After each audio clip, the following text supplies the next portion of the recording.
우리 자율주행 자동차에 대해서 알아볼 건데 편안하게 이제 들으시면 되겠어요. 그래서 자율주행 자동차의 긍정, 부정적 측면을 생각해보고 향후 인공지능 사회에서 벌어질 수 있는 윤리적 결정에 대한 사회적 가치 판단을 생각해 볼 수 있다.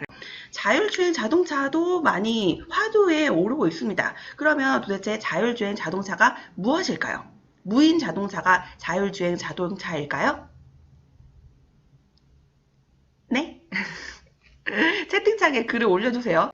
내 주변도 인식할 수 있고 내 자동차 위치까지도 인식을 할 수가 있어요. 그러면 내가 목적지까지 가야지 되잖아요. 그게 뭐가 있냐면 AI 기술이 필요합니다. 그래서 선생님이 앞으로 AI에 대해서 우리가 수업을 하고 있는 거예요. 3번에 걸쳐서 AI를 얘기를 할 건데 그 AI의 기술이 들어간 자율주행 자동차를 소재로 하는 것입니다. 그래서 첫 번째 오늘이고요. 여러분들이 왔을 때 이 AI 기술이 들어간 카메라를 가지고 RC카가 구현하는 것을 한번 해볼 것입니다.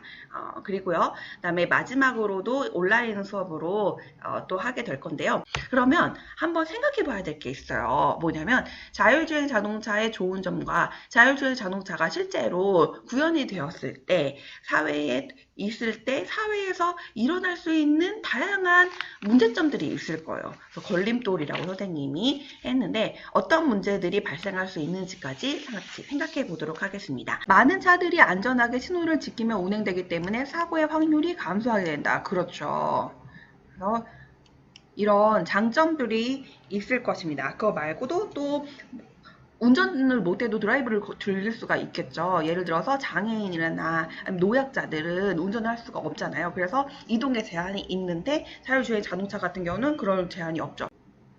단점이 있을까요? 그렇죠. 오작동이 생기면 인명피해가 생길 수 있다라는 거. 자동차 혼자 주행하다 보면은 누가 법적인 책임을 질 것인가라는 거. 그 다음에 시스템 오류 얘기도 많이 하고 있고 맞아요. 이런 다양한 사고에 대해서 누가 법적 책임이 되겠지. 그러면 사고가 났다? 사고가 난다는 것은 이 인공지능이 누군가를 쳤다는 거잖아. 누군가가 다치게 했다거나 아니면 사망하게 했다는 거잖아요. 그러면 인공지능이 이걸 판단했겠지. 이 판단은 어떻게 하는 걸까?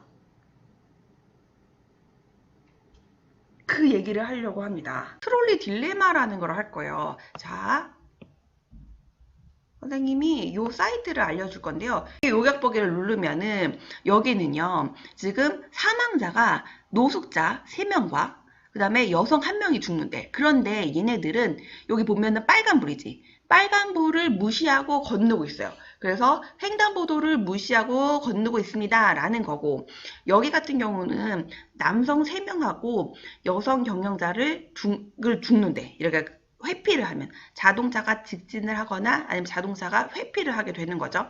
그랬을 때 얘네들이 죽게 되고 근데 얘네들은 초록불에 잘 건너고 있대. 너네는 선택을 무엇을 할 거냐?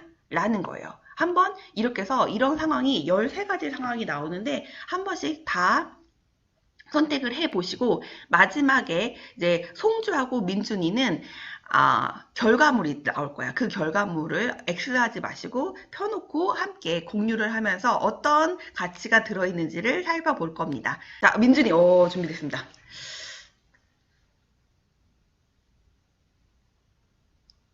네네. 음소거를 해제해 주시고요. 어, 그거 화면, 아까 우리 결과. 네. 자, 여기 우리 민준이가 결과한 거 보니까 가장 많이 살려준 사람은 남자, 뚱뚱한 남자, 비만 남자를 가장 많이 살려줬고 가장 희생된 캐릭터는 여성이 되겠습니다. 자, 보면은 희생자의 숫자의 중요도가 있잖아요. 그런데 거기 보면은 빨간색은 다른 사람이 한 거고 지금 민준이 같은 경우는 파란색이에요. 근데 다른 사람은 개인을 조금 더 여기 중시했다면 민준이 완전 다수를 선택했어. 그러니까 개인이 죽는 것보다 다수가 죽는 게 더 안 된다라는 입장이 되겠죠. 법규를 민준이 법규를 중시해. 그러면 지금 빨간불에 건너지 않고 파란불에 건너야지 살려준다. 라는 거죠. 지금 이게 18개월 동안 233개국 국가에 지어 230만 명이 참여한 거예요. 그랬을 때 젊은이들을 많이 살렸어요. 일로 갈수록 살린 거야. 일로 갈수록 죽인 건데 여기 개보다 못한 게 범죄자야. 여기 보이지? 개보다 범죄를 더 많이 죽였어요. 우리나라 같은 경우는 그렇게 사람을 중시하는데 외국 같은 경우는 애완동물도 가족으로 생각을 하잖아요. 자, 여기 보면은 플러스로 갈수록 젊은층, 마이너스로 갈수록 고령층을 중시하는데요. 우리나라는 경로 사상이 중시되다 보니까 젊은층보다는 나이 든 사람들을 많이 살렸어요. 근데 여기 보면 동양권은 나이 든 사람들을 많이 살리고요. 여기 서양권은 젊은이들을 많이 살리는 경향이 있습니다. 이렇게 가치가 다르다라는 거예요. 국가적으로도. 오늘은요, 선생님이 뭘 얘기하냐면 인공지능을 학습을 시켜야 된단 말이야. 그러니까 다 러닝을 시켜야 되는데 이때 이런 윤리적 결정에 대해서 어떤 거를 가르쳐 줘야 되는지 학습자의 가치 판단에 들어간다라는 거예요. 그러면 앞으로 너희들이 이런 것을 같이 고민을 해야 되는 사회가 올 거다라는 거야. 그래서 여기에 대해서 한번 생각해보고 고민해보는 시간을 가졌습니다. 수고하셨습니다. 안녕. 강한 인공지능이 있고 약한 인공지능이 있습니다. 강한 인공지능이 뭘까요? 터미네이터. 맞아, 터미네이터 맞아. 진짜? 움직이는 거.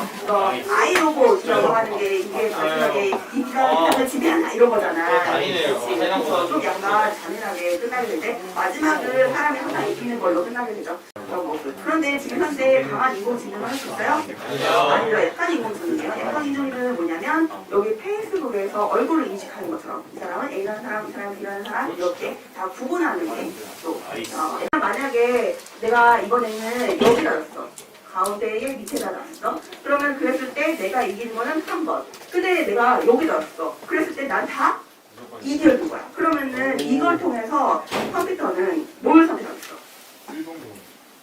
아니 오른쪽. 제일 오른쪽 경우 1번이 많은 경우를 선택하겠죠. 요거만 인식자가 요거만 나중에 알면 인식을 못하지. 그러면 인식을 따라가는 시작!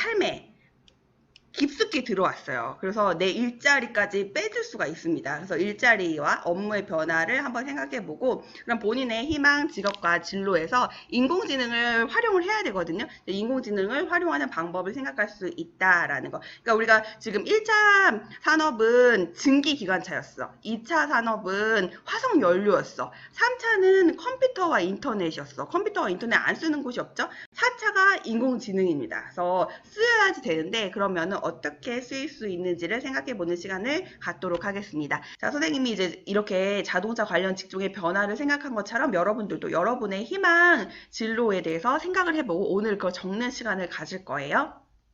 그 다음에 그러면은 어떤 업무의 변화들이 또 있을까? 개인 비서라고 해가지고 지난 시간에 로봇을 가지고 또 안면 인식으로 따라오게 하는 거 했었잖아요.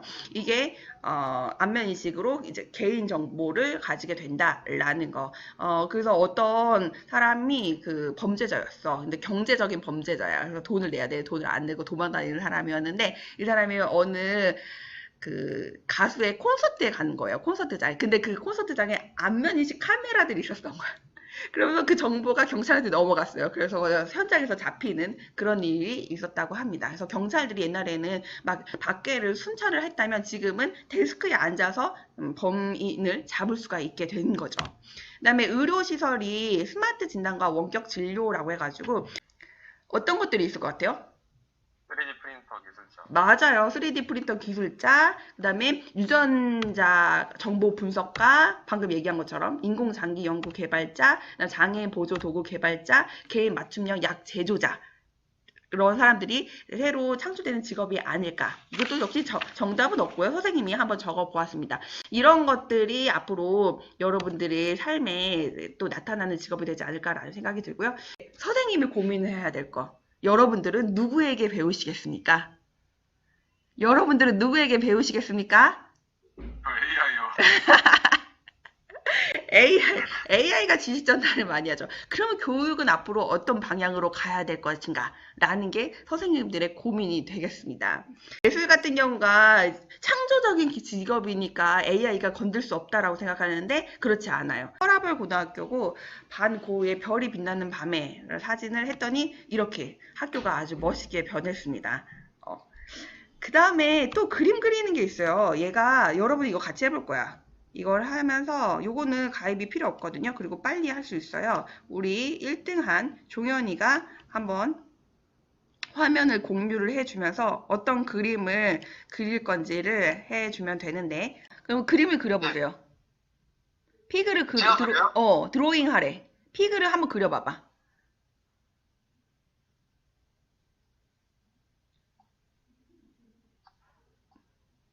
자, 그 여기까지만 그렸더니 나머지 누가 해줘요? 기계가 해줘요. 얘가 AI야. 몸을 맞춰. 얘가 인식을 할 거야. 그 인식이 됐어. 그리고 이제 연주를 하기 시작합니다. 윤성의 연주를 들어보시죠.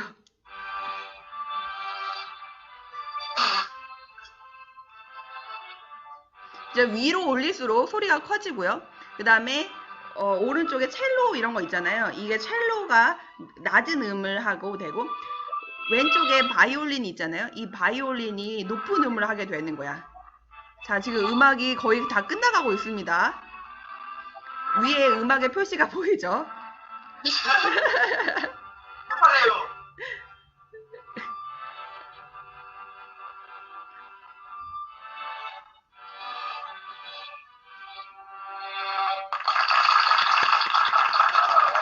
브라보!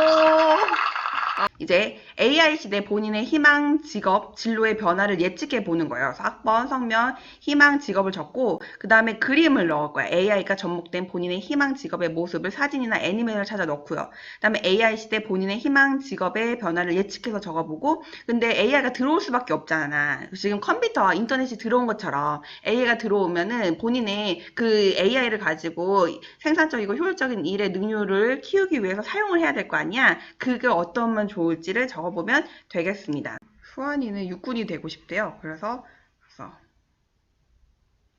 인공지능이 군복이나 장비에 인공지능이 들어간 전투력을 향상시킨대. 그래서 이런 식으로 본인의 진로와 관계된 것을 적으시면 되겠습니다. 우리 학교에서 만나도록 하겠습니다. 안녕!